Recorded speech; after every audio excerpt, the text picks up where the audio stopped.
va parler du live, ils annoncent encore des départs. En fait, ce qui m'a fait rire, je voulais aller voir s'il y a des nouvelles du côté de Twitter sur le live. Donc le live, ouais, retrouver le catch et tout ce soir à 21h parce qu'ils veulent diffuser du catch, la nouvelle ligue, la MLW. Et en fait, il y a un tweet en dessous. On devrait faire une sorte de Gordon Ramsay pour les chaînes Twitch. Si ta chaîne pue la merde et bide à mort, tu l'appelles et il voit ce qu'il peut le faire. Ça vous aiderait bien, je pense.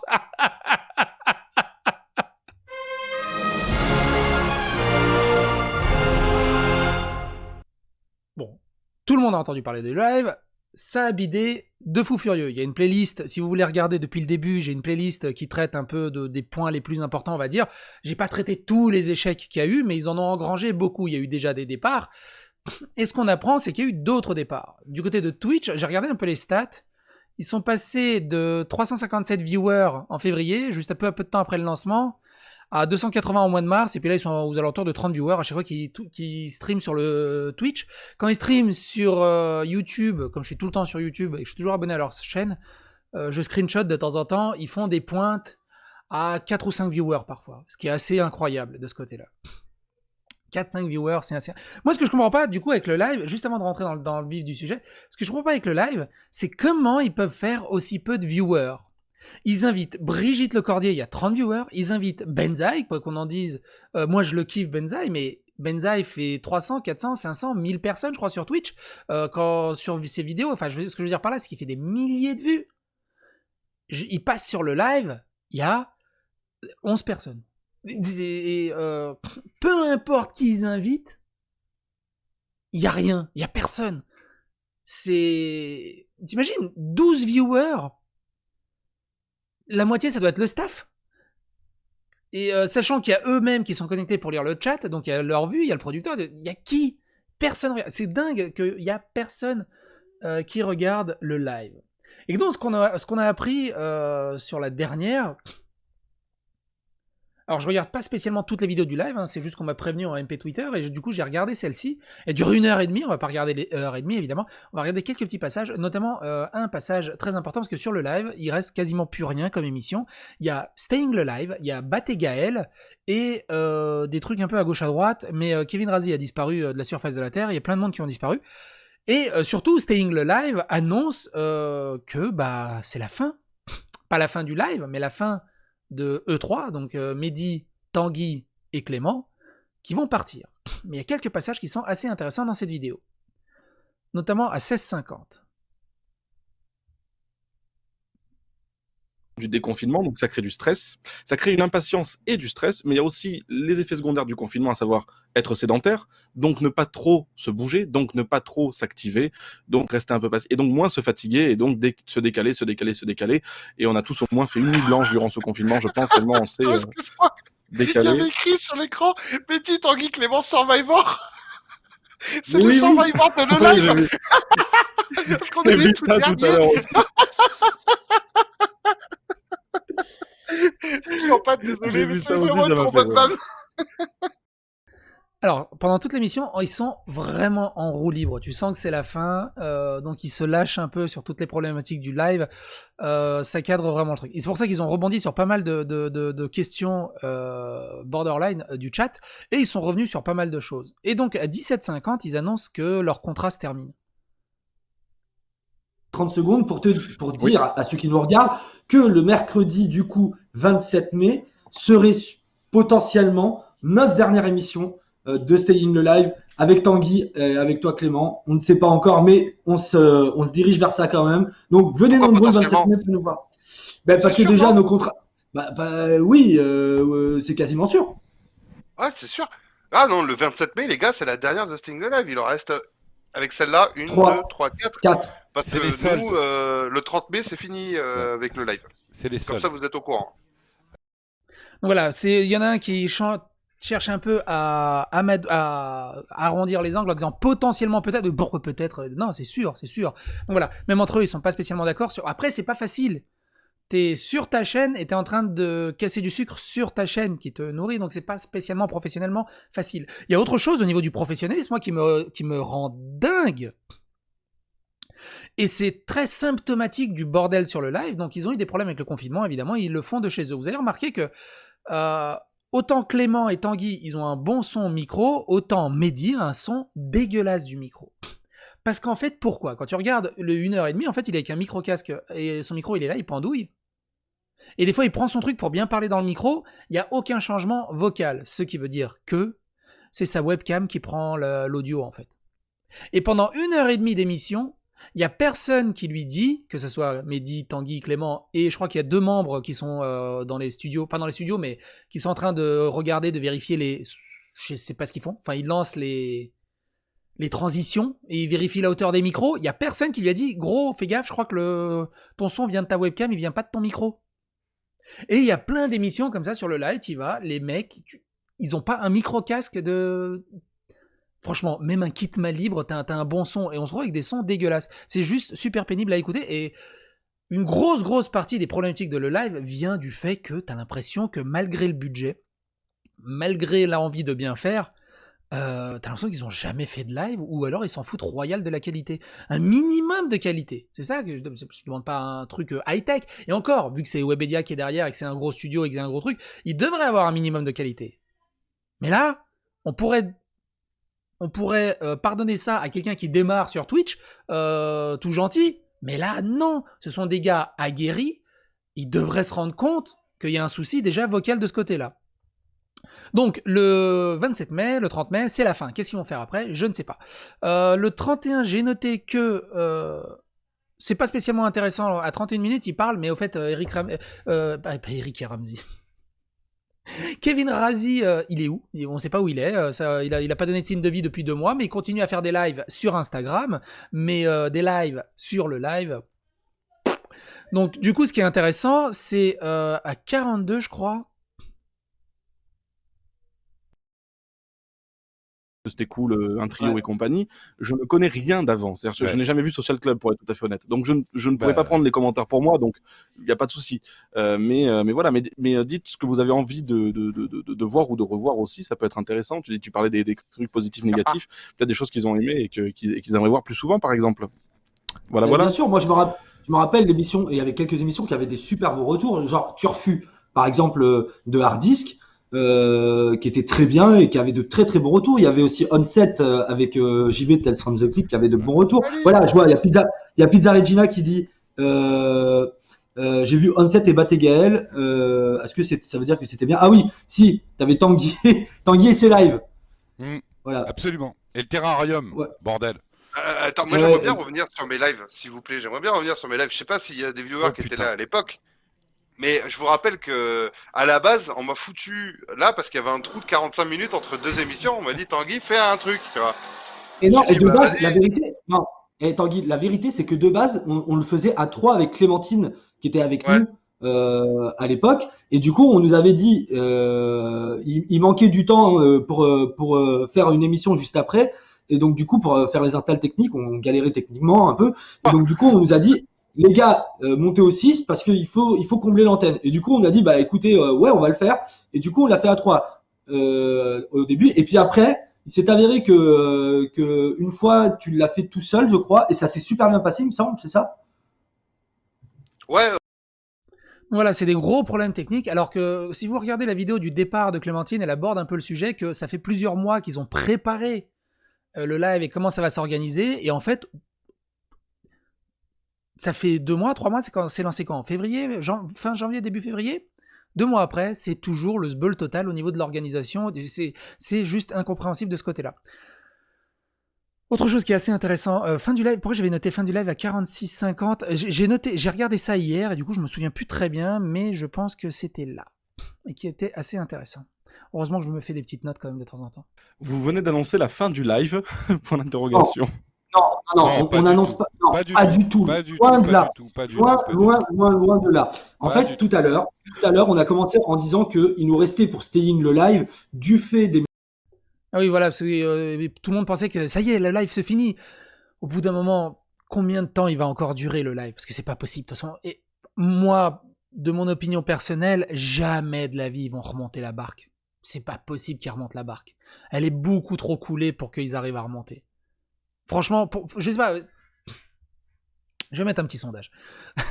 Pour vous, est-ce que le live peut redorer son blason, ou même rien que redorer son blason, fonctionner? Est-ce qu'il peut fonctionner, ou c'est définitivement mort et enterré? Il devrait juste lâcher l'affaire, relâcher les salaires de tout le monde et annuler tous les contrats, en fait.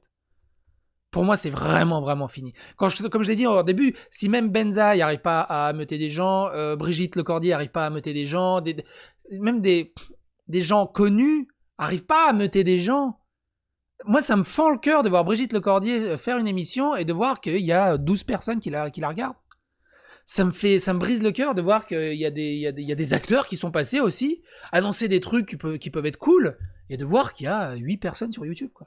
C'est d'une tristesse absolue. Autre chose qui est intéressant à 48,50, à propos des coulisses. Le live, parce que les noms qu'il y avait, on était obligé de faire un truc ultra propre. On était obligé d'avoir... Et puis, il y a des petits copains qui n'ont pas joué le jeu aussi. Je suis désolé. Mais Mehdi, entre faire un truc ultra propre et avoir 3, 4, 5 secondes de décalage sur un lancement, c'est quand même... Gars, on n'a rien pu y faire. C'est pas notre faute. C'est pas la faute à toi, c'est pas la faute à moi, c'est la faute à personne. Mais je permets quand même de dire un truc, comme justement, ce qui est très intéressant, c'est que là, tu es clairement en train de casser, entre guillemets, une coquille en livrant ce genre de choses en plein direct au public. Et en fait, du coup, c'est rigolo parce que, par paradoxe, ça met totalement en échec leurs arguments.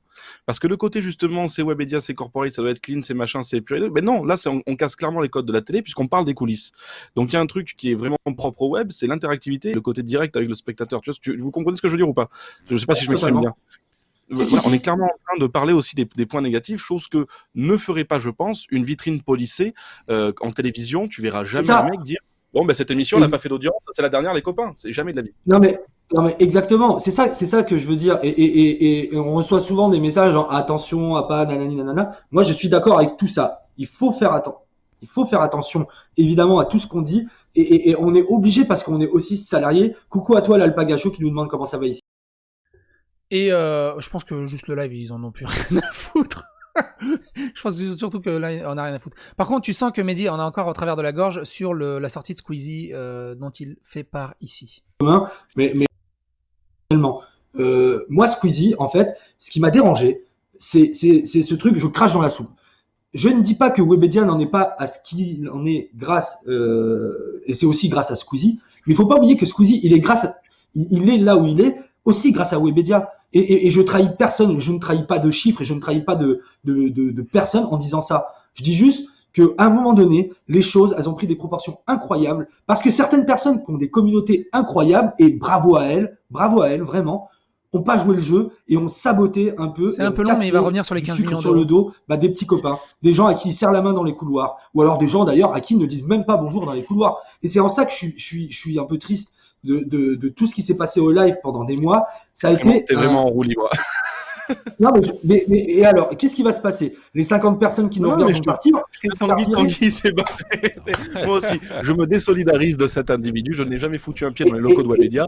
Moi, tout le monde m'a toujours dit bonjour, excusez-moi. Hein, voilà. Non, mais j'ai rendu l'antenne. Hein. On est entre nous là. Non, je déconne. Non, et d'ailleurs, j'aimerais aussi revenir sur les fameuses légendes comme quoi le live coûtait 15 millions d'euros. Mais qu'est-ce qu'il faut pas écouter comme connerie? 15 millions d'euros, vous vous rendez compte de ce que c'est 15 millions d'euros? Il y a des clubs de Ligue 1, ça c'était mon avance sur salaire, faut pas non plus... Un épisode de TPMP, qui est actuellement le plus gros talk show de France, coûte à peu près 35 000 balles. Donc non, ça coûte pas 1 million d'euros le live. Non mais c'est ça, est-ce que vous vous rendez compte? Non mais vous vous rendez compte un peu, 15 millions d'euros. Les gens étaient là, en plus, et ils disaient ça sans trembler des genoux. Ils disaient, le live, ça coûte 15 millions d'euros. Mais mec, quand tu vois que le budget d'une équipe de Ligue 1, d'une équipe de Ligue 1 de football professionnel, ça peut coûter 4 millions d'euros, 5, 6, 7 millions d'euros. On était loin de tout ça. Et même nous, avec Tanguy, on connaît les chiffres, on nous les a donnés. Pichou qui a vu le live en vrai, qui a vu le terrarium en vrai, ça c'est un vrai. C'est très simple. Non, mais il y a une manière beaucoup plus pragmatique de le me. Je suis intimement persuadé. Si le live coûte. Je vous invite vraiment à regarder l'intégralité si ça vous intéresse d'avoir plus en détail. Mais là, il sort une vanne en fait. En gros, il dit si le live coûtait vraiment 15 millions d'euros, Tanguy aurait pas ses chemises là. Ah oui, 55-10, quelque chose de très intéressant. Ah bon, on y était déjà 55-10. Quelque chose de très intéressant que j'ai pas compris, que je vous inviterai à me dire dans les commentaires comment vous avez pris la chose. Son, rappelez-vous la semaine dernière, avec le casque qui déconnait. C'est pas un casque à 15 millions, ça, excusez-moi. Tu vois. Exactement. Et je vais même aller plus loin que ça. Il faut savoir que sur les émissions du live, parce que là, on est dans les coulisses et on parle des coulisses, en fait, parce que moi-même, en dehors, il y a certaines personnes dans la rue qui m'arrêtaient en me disant, mais mec, tu fais de la merde, machin, tout ça, le live, c'est de la merde, pourquoi tu es là-bas? Mais en fait, ce qu'il faut comprendre, les gens, c'est que c'est pas le live ou Webedia qu'il faut accuser. Il y a plein de gens qui faisaient des émissions sur le live qui étaient en coproduction, qui produisaient leurs émissions. Ils ne prenaient pas l'argent des abonnés, ils ne prenaient pas l'argent forcément de Webedia, ils participaient à créer ces émissions. Voilà, et on doit leur tirer un coup de chapeau parce que sortir de l'argent de sa poche, surtout aujourd'hui, c'est pas toujours facile. Pardon. Est-ce que j'ai bien compris? Pardon. Il y a certains présents. Alors, j'imagine que Michel Simès n'a rien donné de sa poche pour venir participer ici, ni le gars qui s'occupe du foot. À mon avis, c'est une grosse partie du budget est allouée à eux. Mais il y a vraiment des influenceurs, des gens, des présentateurs du coup du Le Live qui ont donné de leur poche pour coproduire leur émission. Non. Dites-moi bien que j'ai bien compris que ce que j'ai mal compris, c'est que j'ai mal compris en fait. C'est pas possible. Me dites pas ça. Me dites pas que des gens, je sais pas, Tanguy, Clémentine, je sais pas qui y a d'autres à participer, Bat et Gaël, ont donné de leur poche pour coproduire leur émission. Là, Webedia, c'est... Au-dessus, c'est le soleil, si c'est ça. Non, c'est pas possible. J'ai du mal à comprendre. Mais votre avis, du coup, m'intéresse sur le sujet. Qu'est-ce que j'ai dit à 59, on reparle de Squeezie. Est-ce que c'est pertinent ou pas? Attends, on va juste voir si c'est pertinent pas du ou pas. tout. Et moi, je suis pas du tout légitime pour parler de ce qui s'est passé chez Webedia dans certaines périodes, puisque moi, je suis arrivé vraiment que pour les streams de live de chez vous. Je vous ai même jamais serré la main. Donc, voilà, je suis vraiment la pièce rapportée. En revanche, Squeezie, je me rappelle qu'il y a quelques temps de cela, il s'était pris dans la tête pas mal de choses vis-à-vis du fait qu'il avait fait une vidéo sur les pyramides. Je sais pas si vous vous rappelez. Ah oui, c'est pas spécialement intéressant, c'est par rapport au bad buzz qu'il y a eu autour des pyramides. C'est pas spécialement... Par contre, ce qui est intéressant, c'est au côté à 1h30 où il parle des nobody, parce que Squeezie avait fait un énorme truc. Ouais, Webedia a pris 15 millions, il a pris des nobody, après il s'étonne, ouais, pourquoi ça marche pas en faisant de n'importe quoi. Et là, ça l'a un peu pris à l'ego de Mehdi surtout, qui est en roue libre pendant quasiment toute l'émission. Mais je peux comprendre son agacement. Bravo, congratulations, bravo champion. T'es le meilleur et personne ne viendra contester ça. Moi le premier, je le dis, je le redis. Il parle on a de des potes en commun, on sait de qui on parle. Voilà, moi bravo Squeezie. Par contre, ce que t'as fait en venant savonner la planche, en disant c'est des nobody, mais mec, on le sait qu'on est des nobody, on le sait qu'on n'a pas autant d'abonnés que toi, on le sait Tanguy et moi, on le sait, les gens le savent. Pourquoi t'avais besoin de venir dire ça en fait? Parce que le live nous a vendu en mode 100% talent, 100% machin. Mais 100% talent, est-ce que 15 millions d'abonnés veut dire 100% talent? Moi, je veux bien qu'on en revienne au début où où lui-même prenait. Et en fait, c'est là le truc, c'est que, un peu exactement comme sur la vidéo de tout à l'heure de la Xbox qui a vendu le premier gameplay de la Xbox Series X et qui se mange un retour de flamme parce que y a pas de gameplay. Là, c'est pareil, Webedia a présenté la super 100% plateforme hyper star talent avec que des gars hyper connus, des célébrités, des trucs d'enfer, alors qu'il serait venu avec Mehdi, Tanguy, Clément en mode humble, voilà, on lance une web télé, mais non. La première soirée, on s'est ramené avec Kevin Razi, qui s'est promené un peu comme un pape dans les studios, started from the bottom, yeah naga, et tout, et qui, ils se sont fait bannir de Twitch le premier quart d'heure, avec cette autosuffisance, et ça a énormément, pour moi c'est ça qui a défoncé le live, c'est Kevin Razi qui a défoncé le live. Et enfin, au moins sur le départ. Et après, c'était une fois que c'est fait, quoi. Ah oui, il revient sur on fait de la télé, soi-disant. Là, je suis pas d'accord avec Mehdi, mais on va l'écouter. Alors, il y a Webs God of Wowie qui met en commentaire la première émission faisait un peu trop de télé. Alors ça aussi, je voudrais qu'on revienne là-dessus, parce que évidemment que j'ai parlé des bad buzz. Et attention, quand je parlais de Squeezie tout à l'heure, je ne disais pas que c'était à cause de lui que le live n'a pas marché. J'ai dit que avec sa communauté et avec tout le poids qu'il a, évidemment qu'il a participé à savonner la planche. Mais il avait pointé certaines choses vraies s'il faut, et il n'y a pas de problème là-dessus. Par contre, moi, j'arrêtais pas de dire ça. Ça fait trop télé, ça fait trop télé. Mais bon sang, mais qu'est-ce que vous pensez que les mecs sur le stream ou que les mecs sur Twitch ils inventent l'eau chaude? On fait tous de la télé, mais c'est sur des médias différents. Arrêtons de dire ça fait trop télé. Même Netflix commence à faire de la télé poubelle. Là, je sais pas si désolé, le chat il m'a fumé avec ses doigts collés, il n'arrive pas à écrire. Et moi, je suis pas d'accord. Il y a le côté stream Twitch, côté streamer, et le côté télé qui est très reproché à Webedia. Mais le côté télé reproché à Webedia, c'est tout simplement parce qu'il y a Agathe Prou, il y a Kevin Razi, il y a ce genre de truc. Parce que tu regardes de l'autre côté le stream, ça fait télé, mais c'est extrêmement bien accueilli. L'émission de Domingo Popcorn est extrêmement bien accueillie, alors que c'est une émission dans les plus purs codes télé, émission Jones, Énergie 12 et ainsi de suite. Mais ça passe bien. Webedia n'avait que le côté télé, mais n'avait absolument pas le reste. Et du coup, cette dissonance a flingué le reste. Et de se défendre en disant tout le monde fait de la télé, non, ça marche pas. Ensuite, une 13-10, j'ai mis Thomas Debouze. Pourquoi j'ai mis Thomas Debouze? Quoi? Pourquoi j'ai écrit ça? On va voir ça. Une 13-10, Thomas Debouze. Payer des bots pour que ça pousse son stream et derrière le signaler en mode regardez, il a eu des fausses vues. Donc voilà, en fait, la haine a appelé la haine sur le live et sur le lancement du live et ça a été un festival de bouse. Un festival de bouse, je n'ai pas honte de le dire, alors qu'il y avait des gens qui se battaient. Non mais exactement, il y avait des gens qui se battaient. Thomas Touroud, prenons l'exemple, moi j'y étais dans l'émission avec Thomas. Thomas qui est quelqu'un d'adorable, respectable, on travaillait avec une équipe super. Il y avait John Rachid, il y avait Kemar, il y avait Teddy, que j'adore Teddy, qui est auteur aussi. Et on travaillait toute la semaine pour faire l'émission. Les supporters ont toujours raison, c'était le lundi soir, c'était juste après Cyprien. On faisait des scores mais catastrophiques et à continuer, il y avait des gens courageux au début et on continuait et les gens, moi j'avais le chat dans les mains parce qu'on m'a collé cette étiquette des mecs du chat au début. Je devais faire ça, je devais lire les messages du chat et je devais dire ce que je pensais et je devais dire ce que les gens disaient. C'était un festival de bouse de merde. Les gens, on vous demande, les gens veulent de l'interaction, les gens veulent participer au comment ça s'appelle, aux émissions et aux streams, et derrière, quand on leur donne l'opportunité de participer aux émissions et aux streams dans le chat, tout ce que ça répondait, c'était John Rachid le foyer, ou le live c'est de la merde, ou starting from the bottom. Putain, mais les gars, grandissez un peu, grandissez. Et là, je suis pas d'accord avec lui. Parce que oui, peut-être grandissez, ok. De toute façon, comme tu regardes, quand vous regardez les lives qu'ils font sur YouTube, je suis quasiment persuadé que 90% d'entre eux sont juste là pour venir se foutre de leur gueule et de voir le désastre. Déjà qu'ils font que 10 viewers en moyenne, t'enlèves eux qui sont connectés pour voir le chat, t'enlèves la production qui est derrière pour regarder si ça se passe bien, il reste 4-5 personnes. À 10 à tout casser.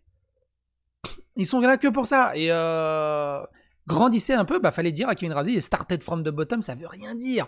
En mode parrain de la mafia et tout. Enfin, c'est... Cette image, ils se sont accolés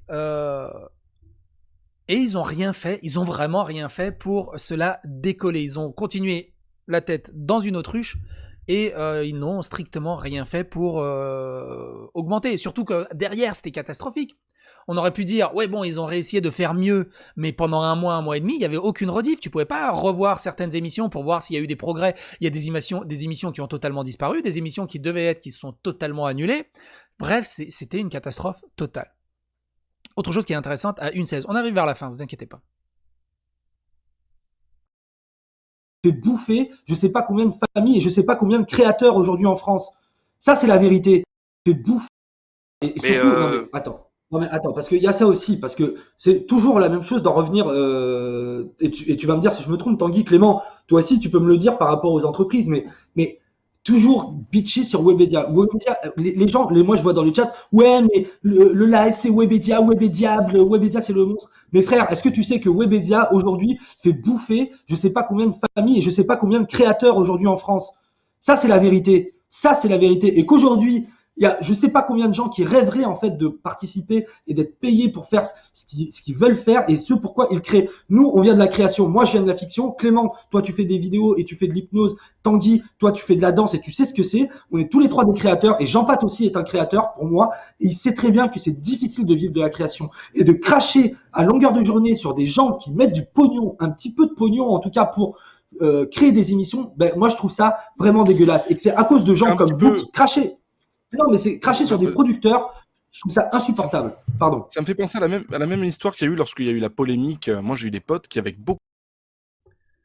Et encore une fois, c'est le live le problème. Parce que le stream, c'est Webedia aussi, mais ça se passe très très bien.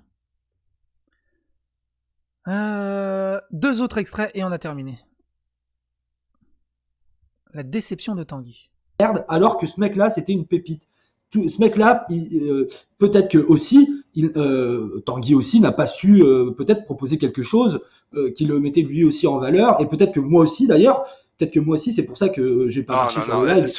Sur ça, mon Mehdi, ouais, ok. Pour revenir sur la partie YouTube, ouais, j'ai mis de côté de ouf YouTube. J'ai pas sorti une vidéo en 6 mois, mais bon, c'était. Ça, pour le coup, c'est un truc que je regrette. On m'avait promis, quand je suis arrivé sur le live, beaucoup de choses et qui ne sont pas arrivées. Ça, ouais. On m'a promis de faire plus de vidéos, des machins et tout ça avec Webedia. Ça n'est jamais arrivé. Le contexte de le live a fait que. Et même les gens qui m'ont promis ça à l'époque ne veulent même plus m'appeler au téléphone aujourd'hui pour en parler, en fait. Tu vois. Ça, c'est dommage. Ça, pour le coup, c'est très dommage. Mais d'un autre côté, il n'y aurait pas eu le live. J'aurais jamais lancé ma chaîne Twitch, tu vois. Ok, le live, c'est ce que c'est. On est d'accord avec tout ça. Mais j'ai goûté à ça. Moi qui suis un viewer assidu, j'ai kiffé passer de l'autre côté. Et je pense que ça se voit quand je fais des trucs en direct, tu vois. Je suis beaucoup plus adapté à ça qu'à YouTube, tu vois. Et ça m'a permis d'ouvrir les yeux. Il y a toujours du bien dans un truc négatif, tu vois. Mais il faut. Et un dernier extrait à 1h21. Ici. Que tes programmes, je pense qu'il voulait dire ça, soient OK et travaillés. Alors, justement, et juste après, il y a le commentaire d'Alexis Abricot qui dit « Il râle parce que c'est plus facile que de se remettre en question. » Mais frère, en fait, t'écoutes pas ce que je dis. Je suis en train de t'expliquer depuis le début. Je suis en train de t'expliquer Il va régler ses comptes, le public, et il va commencer à les prendre un par un. Il y a quoi? Non, mais ouais, grave, je les prends un par un, je réponds, moi, j'ai aucun problème avec ça. Oui, on n'était pas prêts. C'est la vérité. Oui, ça a peut-être, je pense, moi d'ailleurs, je pense, et largement, et vraiment, je le dis, certaines personnes au live ont manqué, de modestie. Voilà, clairement. Ce projet manquait peut-être un peu de modestie. Mais par contre, moi, ce que je reproche, c'était les fables, les inventions sur les fonds, comme tu en parles. Les inventions comme tu en parles, de dire oui, les 15 millions d'euros, les 15 millions d'euros de qui, de quoi? Jamais on a vu 15 millions d'euros, c'est des conneries. Par contre, dire oui, on a manqué de modestie, oui, on n'a pas été humble, je dis on parce que je me considère pas comme ça, hein, pas moi, je suis pété, moi j'ai 4K d'abonnés tout compris, donc je suis son père. Mais de dire on n'a pas été assez humble, on n'a pas assez préparé notre projet, oui, ça c'est la vérité, évidemment. Mais ce que je voulais dire tout à l'heure, et c'est pour ça que je suis parti sur cette discussion-là, excusez-moi les amis, on n'a pas du tout suivi. Voilà, c'était un peu long, mais je pense que vous avez compris le principal propos. N'hésitez pas évidemment à aller voir l'intégralité de ça. Ça serait peut-être intéressant de voir ce qu'ils vont dire dans les 2 derniers Staying Alive. Staying le Live, quoi qu'il en soit, c'est un projet qui est mort, qui pour moi, il est vraiment mort et enterré. Quand tu regardes au niveau des stats, pour terminer, ils font 30 000 vues. Et ils perdent des abonnés. Ils ont perdu 1500 abonnés récemment. C'est dommage. Par contre, ils commencent à mettre des... Ils ont mis 13 vidéos en ligne. J'ai mis 57 vidéos en ligne. Oh, le bordel. Oh, bordel. Ils ont mis 13 vidéos, mais globalement, il n'y a rien, il n'y a plus rien. Voilà, il y a Billy Family qui pouvait être sympa, mais c'est d'une tristesse absolue, vu qu'il n'y a aucune interaction avec le chat, vu qu'il n'y a personne, ça reste extrêmement tristounet. Ça aurait pu être un beau projet, je suis sûr que ça aurait pu être un beau projet, mais malheureusement, ils ont trop ramené le code de la télé des Jones, Energy 12 et tout, qui colle pas du tout. Twitch, même s'il y a le just chatting, ça reste un milieu un peu gamer, mais pas un milieu touche pas à mon poste. Enfin, j'ose espérer que c'est pas un milieu touche pas à mon poste. Je suis désolé si vous regardez Touche pas à mon poste, mais je suis désolé pour vous. Sur ce, les amis, j'espère que cette vidéo vous a plu. N'hésitez pas à vous abonner, à liker, à vous partager. Partagez-vous en plusieurs morceaux, mais restez en vie, c'est très important. À clocher et à retweeter sur les réseaux. Bye.